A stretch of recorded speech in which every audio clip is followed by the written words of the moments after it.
I give in to the lesser fight.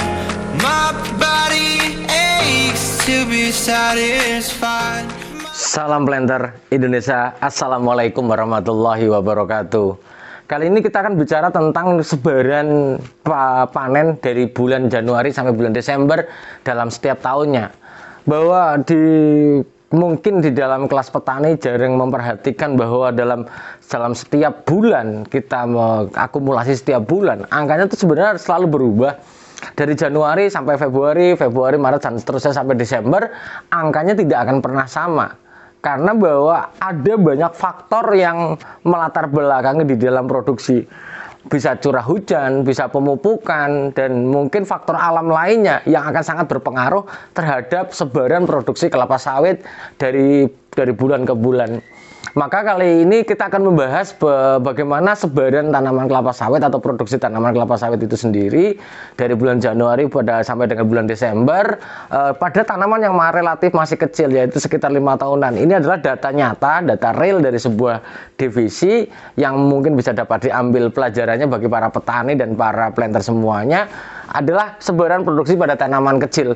Di mana bahwa sebaran ini kita akan membahasnya bahwa dari bulan Januari sampai bulan Desember kita bisa lihat bahwa biasanya di dalam sebaran produksi dibagi menjadi dua bagian, yaitu adalah produksi semesteran, di mana semester 1 adalah dari Januari sampai ke Juni, dan yang semester kedua adalah dari Juli sampai ke Desember. Di mana bahwa sebaran keduanya ini juga tidak sama. Di mana kita lihat bahwa dari total produksinya di sini ada 268.359 kg. Kemudian di sini adalah 413 ton, kemudian ini 268 ton. Kita bisa membandingkan bahwa produksi di bulan atau semester 1, yaitu adalah Januari sampai Juni, ternyata kalau kita akumulasikan hanya 40% dari total produksi setahun. Sementara di semester kedua kita bisa melihat bahwa di sini total produksi semesterannya sampai 60%. Jadi ini akan menjadi data yang harus kita persiapkan berkaitan dengan hal-hal panen di dalam tanaman yang tanaman kelapa sawit yang masih kecil. Nah, bagaimana sebaran produksinya? Kita menggunakan setelah kita presentasekan di sini dari total produksi ini, ternyata kita bisa melakukan persentase. Di sini bisa kita lihat bahwa grafik yang pertama ini adalah grafik rencananya, kemudian yang kedua adalah grafik realisasinya. Di mana bahwa kita bisa melihatnya dari rencana 9 ternyata realisasi 5, kemudian rencana 6 realisasi 5. Bahwa kita bisa lihat hal yang paling besar yang terjadi justru malah pada di bulan April sendiri. Di mana pada bulan April sendiri memang produksinya sangat besar, dari rencananya hanya 9% dari total produksi setahun, ternyata realisasinya sampai 14%. Kemudian pada bulan Mei, Juni ini mungkin angkanya realisasinya hanya sangat-sangat sedikit, karena di dalam sebaran produksi ini juga sangat dipengaruhi oleh pusingan. Berapa kali kita masuk ke dalam ancat juga akan menjadi bagian dari itu. Dimana bahwa biasanya di dalam sistem perkebunan, kalau perusahaan ya, yang paling berat adalah ketika memasuki di musim sudah mendekati bulan Ramadan.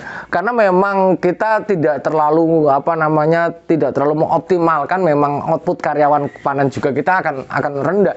Sehingga bahwa di bulan Mei dan bulan Juni dari rencananya 7% dari total produksi, ternyata realisasinya hanya 4% saja.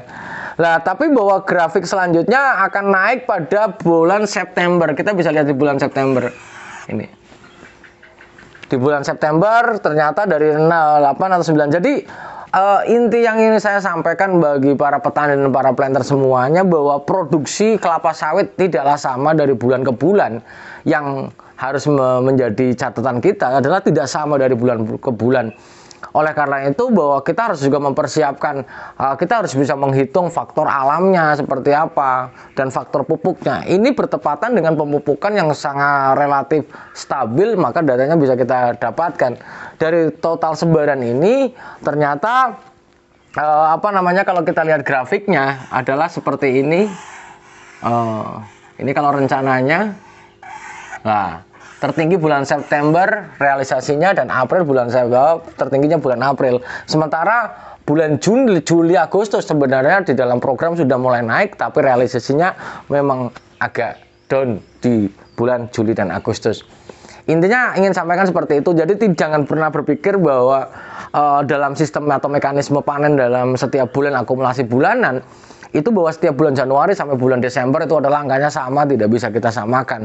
Karena ada faktor curah hujan kalau di dalam iklim, kemudian faktor penyinaran matahari, dan yang paling penting adalah bahwa tanaman kelapa sawit sangat membutuhkan air. Ketika air tidak tersedia bagi tanaman kita, maka produksi pasti akan turun. Seperti tanaman yang berproduksi lainnya, seperti pada karet ataupun tanaman lainnya.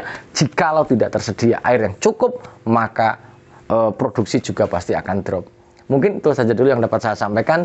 Semoga bermanfaat bagi para planter dan para petani semuanya.